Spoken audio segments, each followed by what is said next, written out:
बड़ी तकलीफ होती है जब आप योग्य हों और लोग आपकी योग्यता को ना पहचाने। वैसे तो ये डायलॉग जो था ये फिल्म मिर्जापुर में मुन्ना भैया ने कहा था, लेकिन ये सरफराज खान की जिंदगी पर सटीक बैठता है। लेकिन कहते हैं ना कि बहादुर व्यक्ति परेशानियों के सामने घुटने नहीं टेकता, वो तोड़ देता है दरवाजा कि भैया देखो हम ही हम हैं। और सरफराज यही कर रहे हैं। ऐसे ही बीसीसीआई का दरवाजा जो है वो झकझोर रहे हैं, कह रहे हैं कब तक नहीं बुलाओगे, हम आएंगे, इतने रन बनाएंगे कि तुम्हारी मजबूरी होगी हमको बुलाओगे। दिल्ली में टफ कंडीशंस में मुंबई और दिल्ली के बीच रणजी मुकाबला था। 66 पर 4 विकेट गिर चुके थे। पृथ्वी शॉ, अजिंक्य रहाणे जैसे धाकड़ बल्लेबाज पवेलियन में बैठे थे। तब सरफराज है, गेंद घूम रही थी, दाएं बाएं पैड पर लगी।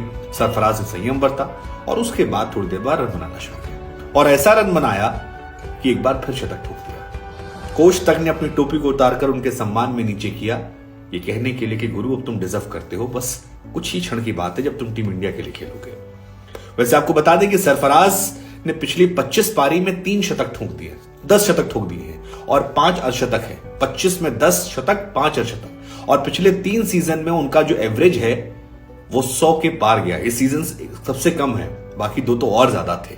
और ओवरऑल 50 पारी में डॉन ब्रेडमैन के बाद वो दूसरे खिलाड़ी हैं जिनका सबसे ज्यादा एवरेज है फर्स्ट क्लास में। आप लोग पूछ रहे हैं इसके बाद क्या चाहिए इंटरनेशनल लेवल पर खेलने के लिए।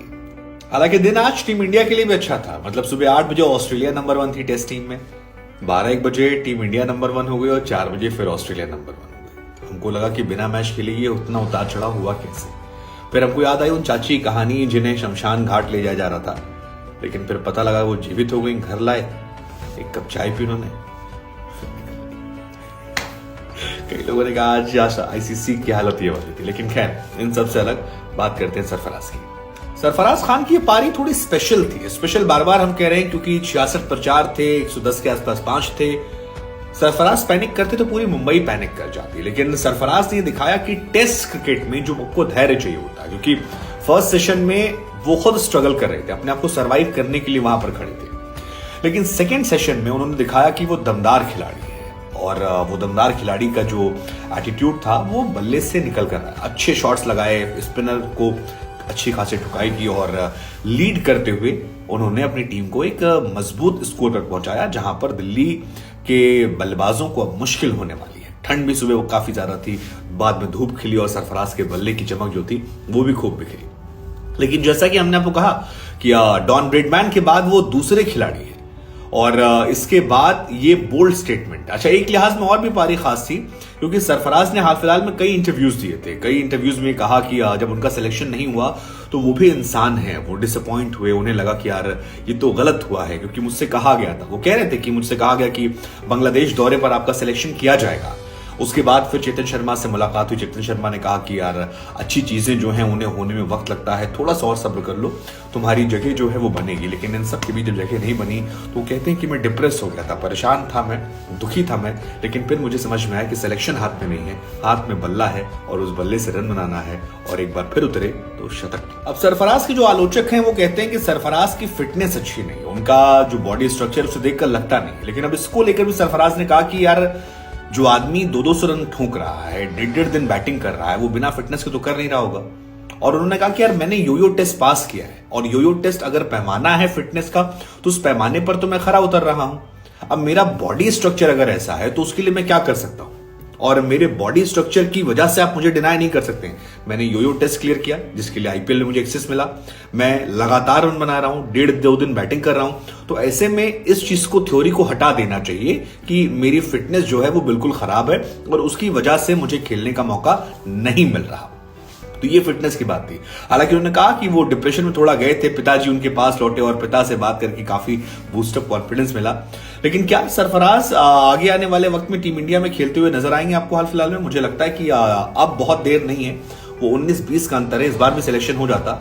हालांकि सिलेक्शन हो जाने से ज्यादा समस्या है कि सिलेक्शन के बाद क्या खेलने का मौका मिलेगा, क्योंकि सूर्य कुमार यादव का सिलेक्शन भले हुआ है लेकिन सूर्या की भी एंट्री प्लेइंग 11 में बड़ी मुश्किल लगती है।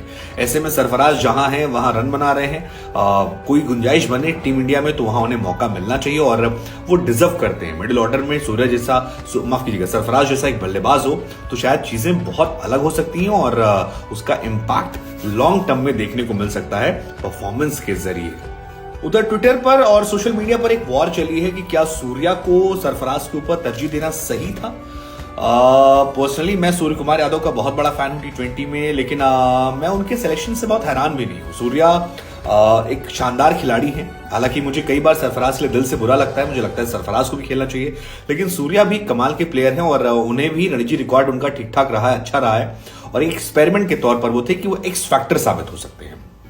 लेकिन सरफराज के लिए आपको इसलिए बुरा लगता है क्योंकि सरफराज रणजी मैचेस में परफॉर्म कर रहे हैं, और कहा जाता है कि टेस्ट क्रिकेट का जो पैमाना है वो रणजी मैचेस का है।